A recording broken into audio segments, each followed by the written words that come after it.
Bismillahirrahmanirrahim. Hafizu ala salawati wassalatil husta wa qumu lillahi qanitin. Maknanya apa? Kita disuruh oleh Allah memelihara semua solat. Tetapi yang paling penting dipelihara itu adalah salatnya husta. Salat husta itu yang mana? Yaitu yang berdiri untuk Allah. Inilah yang harus dipelihara. Hustanya salat adalah hakikat berdiri. Hakikat berdiri inilah yang penting dipelihara. Apa tasnya daripada berdiri tersebut? Apa kodrat daripada berdiri? Karena berdiri itu menandakan satunya Allah yang tidak boleh dipersekutukan dengan gerakan lain. Kalau yang udah berdiri itu juga yang ruku, itu namanya persekutuan. Kalau yang berdiri itu juga yang sujud, itu namanya persekutuan. Maka di sini kita harus paham kenapa alif dipisahkan dengan lam mim di dalam Al-Quran. Kita lihat tulisannya, berpisahnya alif dengan lam mim itu sudah menandakan bahwasanya lam mim kodrat aftar, alif berdiri sifat badal tunggal. Inilah zahir dan batin, artinya bertajali di dalam solat. Alif lam mim Allahu akbar. Inilah dikala berdiri menuju duduk. Disinilah syahadat itu aftarnya, aftar syahadat. Aftar syahadat itu zahirnya syahadat, bahwasanya Allah asyhadu la ilaha illallah berdiri wa asyhadu anna Muhammad Rasulullah itu dikala duduk. Inilah berpadu di dalam duduk. Ini dinamakan dengan sifat yang dikatakan tumbadil. Maujudnya aku ingin dipanggil dengan nama Muhammad, kata Allah, Allahumma salli ala sayyidina Muhammad.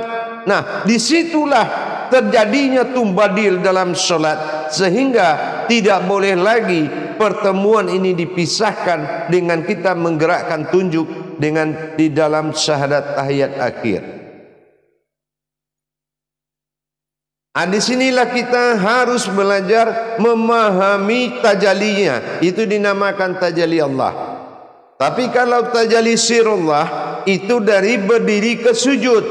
Artinya disitulah dia luput di dalam wujud Allah dalam sukun. Itu kalau dia sujud. Tapi kalau dia duduk, ini adalah berdiri menuju duduk adalah menyatunya aku dengan keumatanku sendiri. Inilah yang dikatakan tumbadil. Makanya dikala Allahumma sholli ala sayyidina Muhammad, Allah memberikan isyarahnya bahwasanya mengucapkan salam dan berassalamualaikumnya Allah kepada kodrat Muhammad. Nah, inilah yang dikatakan datangnya billah menuju billah tillah. Inilah yang dikatakan assalamualaikum ayyuhan nabi wa rahmatullah. Berucaplah wujud billah ini kepada aftarnya tadi, bahwasanya telah disebut dengan bersembunyian di dalam kodrat Nabiun Allah. Inilah yang dikatakan Nabil rahmatullah. Assalamualaikum ayyuhan nabiyyu wa rahmatullah. Disinilah hadirin jamaah sekalian. Jadi kalau kita sudah memiliki potensi-potensi, mana hustonya yang harus dijaga? Mana salat yang husta? Yaitu salat husta itu berdirinya yang dijaga. Mana kodrat-kodrat Allah yang langsung maujud dan wujud di dalam salat? Mana titik-titiknya? Yang pertama titiknya ihram ba'dal. Ini adalah sifat rohani bagi Allah. Yang kedua aftarnya dikala berdiri sesudah ruku. Nah, ini harus diperhatikan. Dan yang ketiga tumbadil dikala duduk. Ini juga harus diperhatikan karena itu tajalinya. Maka kalau kita sudah bisa mendapatkan pandangan-pandangan seperti itu, maka keberkahan dari alam fardu ain ini tadi memang nyata dalam pensaksian. Tapi kalau pensaksian ini masih kurang, pensaksian ini belum penuh, berarti setan masih bisa memasuki solatmu. Hadirin jamaah yang dirahmati Allah, mari kita kuasai hakikat solat. Jangan ada yang kosong, jangan ada yang kosong satu gerakan pun dalam solatmu. Karena itulah peluang yang sangat nyata bagi iblis.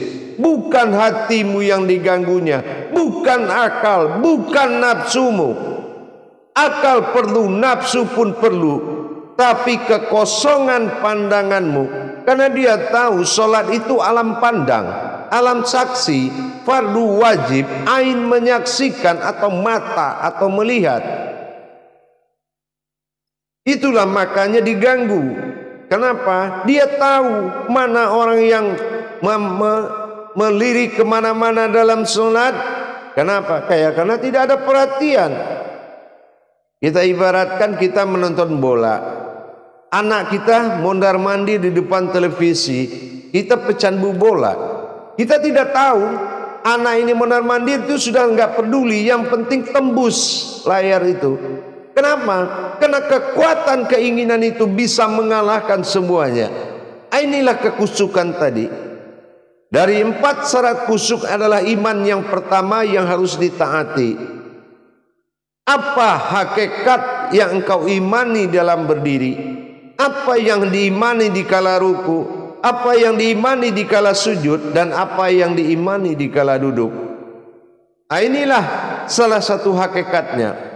Jadi kalau kita paham bahwasan bertajalinya Allah, alif tidak akan pernah menjadi huruf apapun. Ya, kenapa? Sallu ra'aiti muni usolli, kata Rasulullah. Solatlah kamu seperti melihat aku solat. Maka laksanakan. Apa cara solat? Lepas dari alif, bertajali lam dengan mim, mawujud pada tumbadil di saat duduk. Itu sudah dikatakan tajali. Tapi kalau kita alif itu juga yang dibawa sujud, ini solat sudah amburadur, sudah tidak ada batasan hak dan batil, sudah tidak ada batasan menyembah dengan disembah. Kenapa? Karena sudah satu wujud yang duduk, dari berdiri sampai duduk itu juga. Ini perlu diperhatikan dan sangat penting diperhatikan. Hustanya solatmu. Busta, ingat, itulah mana yang sangat penting diperhatikan dalam solat kita. Itu adalah kepentingan, toh itu ibadah. Mana yang penting dalam ibadah itu yang harus dipelihara. Makanya dikatakan dengan salawati tadi itu bagaimana? Itulah hafizu ala salawati. Salawati itu adalah menyatakan salawatmu. Ya. Nah, kalau dia sudah menyatu itu namanya salawati, salawatmu, salatmu. Ya. Karena itu diamanahkan kepada Aftar. Pedoman 238 Al-Baqarah. Jadi di situ kelihatan hustanya salat itu yang harus dijaga. Titik-titik husta. Contoh yang tidak titik husta itu adalah ruku. Itu jatuhnya ibadah. Sujud itu jatuhnya ibadah. Tapi kalau berdiri, 2 kali berdiri, ada yang berdiri setelah ruku, ada yang berdiri setelah ihram, atau dikatakan setelah takbiratul ihram. Semuanya mengandung aftar dan ba'dalnya Allah. Nyata dan tersiratnya alif itu. Jadi itu yang harus kita pelihara. Bagaimana dia bertajali. Aftarnya syahadat dan ba'dalnya syahadat itu ada pada tahiyat awal. Hadirin jamaah yang dirahmati Allah, semakin kita meningkat pengetahuan ibadah kita, semakin terangkat derajat dan semakin dekat hidayah solat itu. Tapi kalau solat kita belum mencapai tingkat peringkat hidayah, tidak akan ada 5 janji Allah akan turun. Wahyu ilmu, wahyu irhas, la ilham, la duni, hadam tidak akan datang. Kenapa? Hidayah solatnya tidak ada.